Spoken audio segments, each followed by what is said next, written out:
The sun had barely risen over the Hartley plantation, but the world already felt wrong silent in a way that made every bird, every breeze, and every shadow seem complicit in something unspoken. On that humid August morning of 1847, the fields stopped. Horses paused mid-step. Even the insects seemed to hesitate. Colonel Edmund Hartley had given an order that no one dared question. His daughter Margaret, corpulent, sharp-eyed, and confined by a lifetime of his control, was to leave the main house with Joseph, the strongest man he owned. Strong enough to lift a barrel of tobacco as if it were a feather. Strong enough to command fear without uttering a word. They disappeared into the forest at the edge of the property, a place where sunlight never fully penetrated and the air smelled of decay and hidden rot. No one saw them again for 183 days. When Margaret returned, her face was hollow, her body changed, carrying a secret that the colonel could not have imagined. Joseph came back in a pine box, claimed by a so-called cerebral fever that smelled more like judgment than illness. What happened in that cabin at the forest's edge would remain buried until decades later, when letters hidden under floorboards exposed a meticulous, cruel orchestration of power, desire, and desperation. The Hartley name, once respected in Richmond society, would never recover. Richmond itself hummed with secrets. Merchants and lawyers spoke of trade and law, but every fortune, every polite smile, rested on the backs of the invisible. Enslaved men and women whose labor fueled an empire and whose pain was treated as property. The colonel understood this. He understood hierarchy, leverage, fear. And in his daughter he saw a liability. Beauty and intelligence wasted by a body that society mocked. Margaret had lived her life in isolation, a prisoner of expectation and her father's calculations. She read novels, played piano, walked the grounds when the heat permitted, all under the weight of a society that measured her worth in husbands and dowries. Joseph, purchased for his strength and kept under control, had a mind the colonel underestimated, a mind that could calculate, observe, and survive. Their paths would cross under the most orchestrated and forbidden circumstances. The question that hangs over this plantation, over the Hartley family, and over anyone willing to look closely is simple, yet terrifying. How far can someone go when they have power, when they fear nothing, and when the rules are invisible but absolute? By the time this story reaches its darkest truths, you will not be able to unhear it. Every layer of control, every twisted assumption of dominance, every whispered manipulation will fall before your eyes. And when it does, you will see the Hartley plantation not as a distant story, but as a mirror of the forces that shape every society, every family, every hidden corner of human ambition. Margaret Hartley was a woman trapped by invisible chains, chains forged not of iron, but of expectation, fear, and relentless observation. From her earliest memory, she had learned the lesson that a life of passivity was demanded, and that rebellion, even in thought, could cost more than freedom. It could destroy the fragile illusion of security her father had painstakingly constructed. Every glance in the mirror reminded her of society's judgment. Corpulent, aging, incapable of marriage, a vessel for disappointment rather than desire. Yet beneath that surface, a fire smoldered. Her mind was sharp, meticulous, capable of curiosity the plantation itself had failed to contain. It was this fire her father neither saw nor feared until it became dangerous. Joseph, by contrast, carried a different kind of imprisonment. His body was a monument to strength, but his mind was a secret vault, trained to observe and survive, to calculate and endure. Born into oppression, stolen from one life and sold into another, he had learned to mask intelligence beneath the mask of obedience. He worked the fields, lifted impossibly heavy burdens, and kept his knowledge hidden from the eyes of those who would destroy him for it. Yet there was a cunning beneath his silence, a quiet patience that would become the instrument of events the colonel could never foresee. He was property, yet within him lived a mind that could outmaneuver the laws and hierarchies designed to enslave it. The summer of 1847 pressed down on the plantation like molten lead. Heat turned the tobacco leaves into a haze, and the air inside the main house grew thick with tension. Margaret noticed Joseph, as one notices an anomaly in a system she had been trained to accept as fixed. He moved with precision, spoke with a controlled eloquence, and carried a presence that was impossible to ignore. It was the kind of presence that unsettles the complacent, that challenges authority without a single overt act. Yet, for all her intelligence, she could not see the depth of his strategy, nor the quiet patience that allowed him to endure the unendurable. When the colonel gave his order, it was more than cruelty, it was a test of control. To send his daughter into the forest with Joseph was an act that, in his mind, reinforced hierarchy, dominance, and fear. But he underestimated the collision of human wills. Within that cabin, isolated from society and its rules, two forces converged. A young woman whose life had been constrained by obsession and ridicule, and a man whose survival depended on navigating power and bending it subtly to his will. Every day spent within those walls amplified desire, calculation, and the unspoken struggle for agency. What the colonel imagined as punishment, Joseph and Margaret transformed into a crucible, one that would ignite consequences far beyond the confines of the plantation. Here, under the cover of heat, forest, and secrecy, the invisible rules shattered. And when they emerged months later, nothing would be the same. The colonel, the daughter, the slave, each irrevocably altered, each carrying the weight of knowledge and action that the world outside would never comprehend.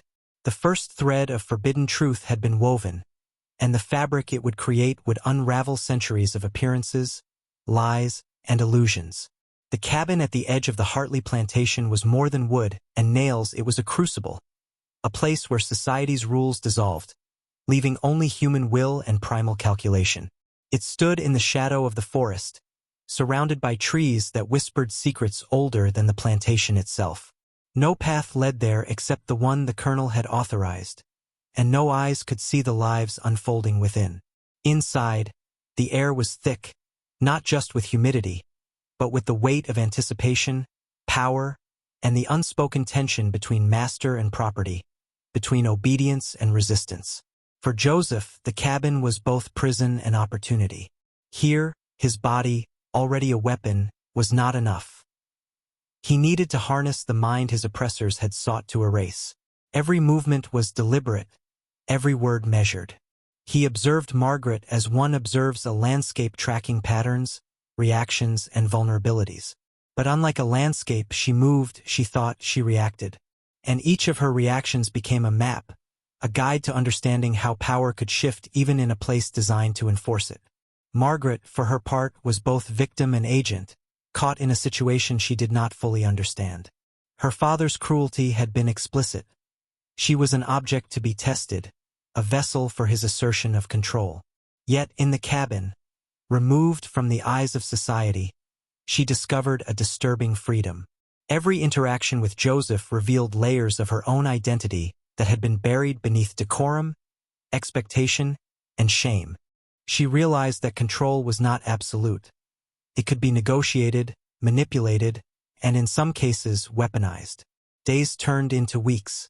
The forest around them grew thick, oppressive, a reminder that the outside world could not intervene. Yet within, time itself shifted, minutes elongated, sensations heightened, and the distinction between survival and dominance blurred. Joseph's intellect revealed itself not in speech, but in the subtle domination of circumstance, controlling space, orchestrating proximity, and guiding Margaret into an understanding of her own power and fragility simultaneously. Every choice she made, every instinct she followed, became a test, a mirror, and a revelation. It is here, in these isolated months, that the story becomes unthinkable. Not merely a story of cruelty or passion, but of transformation, psychological, emotional, and corporeal.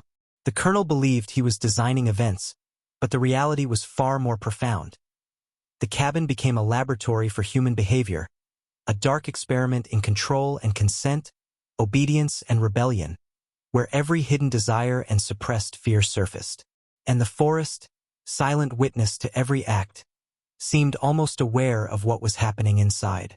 It absorbed the secrets, the strategies, the subtle assertions of will that would later leave the plantation forever altered. By the time Joseph emerged, and Margaret returned visibly changed. The chain of causality had been completed. A brutal equation of power, endurance, and forbidden knowledge that the world outside would never comprehend yet would feel the consequences of. When Margaret finally returned from the forest, the air of the plantation seemed to shift, as though the trees themselves recoiled from her presence. She was visibly changed, her body carrying proof of what had occurred, her face hollowed by experiences too heavy for anyone to imagine. The colonel, expecting obedience, control, perhaps even humiliation, instead encountered an unsettling inevitability. His designs had not produced submission, they had birthed consequences beyond his comprehension. Joseph, meanwhile, returned not as a man, but as a pine coffin, a silent messenger of the violence of the natural order and the unpredictability of human will. The county physician listed his death as cerebral fever, a polite euphemism for an event that no society could openly describe. But the truth, buried beneath floorboards decades later in a tin box of letters, revealed a design so meticulous it challenged the foundations of the Hartley legacy. These letters described not just what happened but how and why. They exposed the colonel's miscalculations, the assumption that power alone could dictate outcomes, the fatal error of underestimating intelligence disguised as obedience, and the brutal reality that human desire, when combined with secrecy and isolation, can rewrite the rules of hierarchy entirely. The letters painted a portrait of the colonel's daughter that society had refused to acknowledge. Not a passive, corpulent woman, but a vessel of adaptation, endurance, and latent agency. Margaret had survived, but she had also learned. She carried knowledge of what obedience could cost and what silence could conceal. Her pregnancy, a visible marker of violation and survival, was also a testament to the intricate interplay of fear, calculation, and necessity. It marked a lineage no one outside the plantation could predict, a living embodiment of the consequences of hidden power. Richmond society, when glimpsing the Hartley family after this summer, only saw whispers and speculation. But those who later uncovered the letters understood something far darker. This was not a story of chance. It was a story of design, of calculated manipulation, and of human nature stripped of civility. The plantation, the colonel, the slave, and the daughter were all instruments in an experiment that exposed the fragility of control and the limits of authority. And here lies the first of the essential truths that most will never face. Power, when untempered by understanding, becomes self-destructive. Control, when imposed without insight into the minds it seeks to dominate, invites chaos. Every society, every family, every hierarchy is built on this fragile balance. The Hartley Summer of 1847 is merely one example, a microcosm of human systems that continue to replicate themselves in shadows, behind polite facades, in every institution that claims to govern without accountability. Halfway through this descent, you must make your choice. Comment iron and shadow twice below to anchor yourself in the knowledge you are about to internalize. This is not idle engagement, it is a symbolic act of acknowledgement. A small ritual to align your awareness with the hidden currents of power and control we are about to explore further. To understand what happened at the Hartley Plantation, you must see it not as an isolated event, but as a reflection of a system meticulously engineered to maintain control. The social fabric of Richmond in 1847 was a web of invisible rules, expectations, and hierarchies that governed every interaction. Wealth and reputation were sacred. Human lives were instruments. Every handshake, every polite nod, every whispered rumor reinforced the illusion that society was orderly and predictable. And yet, beneath that surface, corruption ran like a river, hidden and unacknowledged, carrying the consequences of decisions made in greed, fear, and vanity. Colonel Hartley thought he could manipulate events with the precision of a chess master. He had wealth, authority, and the unshakable belief that social status equated to absolute control. But power is never absolute. It is a currency that flows, sometimes invisibly, into the hands of those underestimated, overlooked, or dismissed. Joseph embodied that reality. His body was formidable, but his mind, disciplined and silent, became a vessel for the disruption the colonel could never anticipate.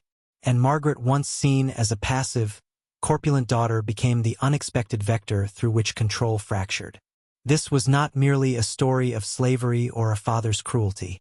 It was a study in psychological domination, in the ways systems use human behavior as both instrument and outcome. The colonel believed his orders could dictate morality and action, but morality in this world was a veneer, and obedience was always negotiable when survival demanded it. Every plan, every expectation, depended on assumptions about human predictability that were dangerously flawed. Those assumptions, social, racial, gendered, were the very tools that Joseph and Margaret quietly manipulated, even unconsciously. The plantation itself acted as an agent of control. The fields, the house, the forest, they were all designed to enforce hierarchy, to remind every individual of their place.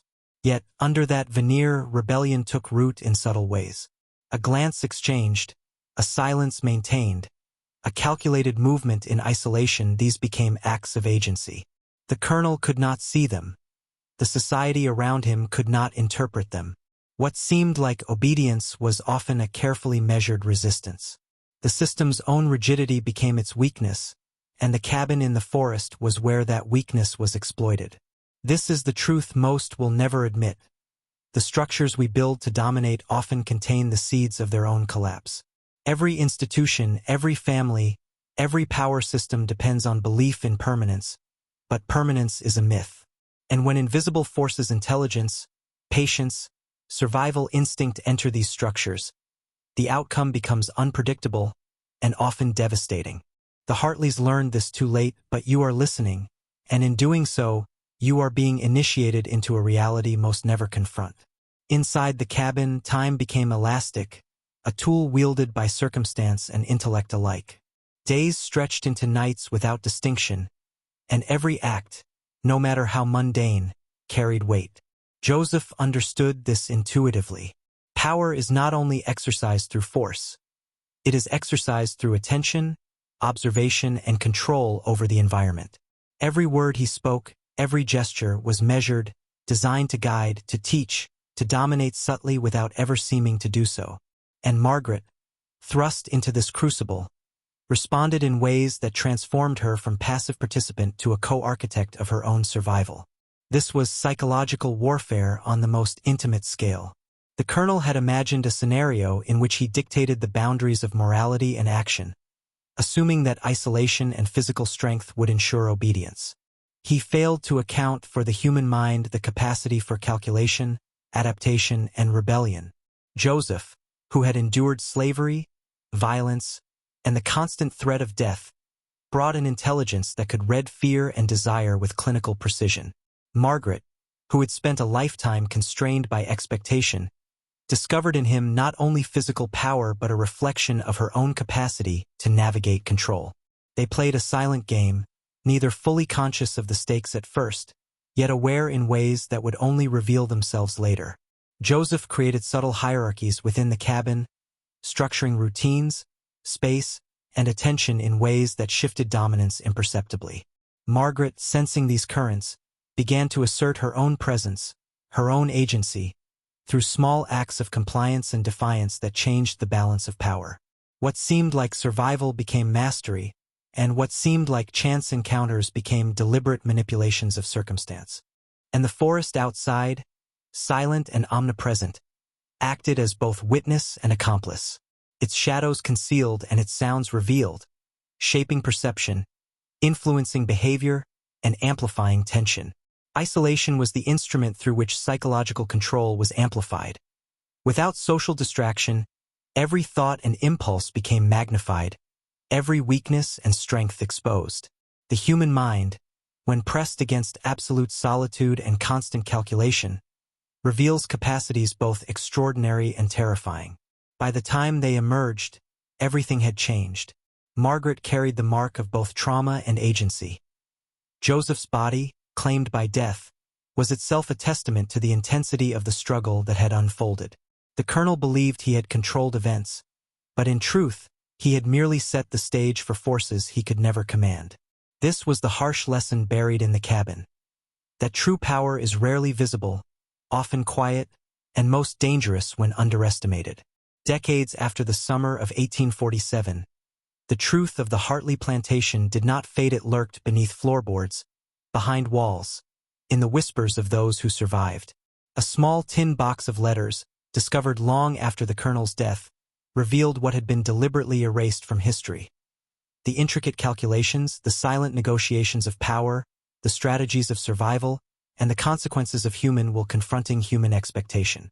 The letters painted a picture far more complex and disturbing than any rumor had suggested. They exposed not just what happened, but how and why, revealing a system of manipulation, control, and hidden agendas that had left no survivors unscathed. Margaret's pregnancy, once a scandal whispered about in Richmond parlors, was no longer merely a marker of impropriety, it was a symbol of transformation. It proved that the isolation, the manipulation, and the psychological dueling within the cabin had created consequences far beyond the colonel's comprehension. Joseph's death, officially attributed to cerebral fever, was recast in these letters as the inevitable outcome of a conflict between human will and imposed control, a man whose intellect and body had collided with a system that could not accommodate him. The cabin had become an arena for testing not only strength and endurance but the very limits of hierarchical control. What the Hartley letters revealed was a lesson most society refuses to acknowledge. Power is fragile, and authority built on fear alone is an illusion. Every assumption the colonel had made about obedience, hierarchy, and gendered control had been exploited, inverted, or destroyed.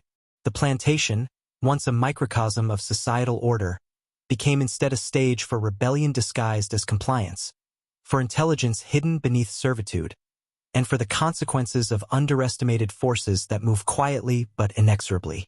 The uncovering of these documents forced historians to confront uncomfortable questions.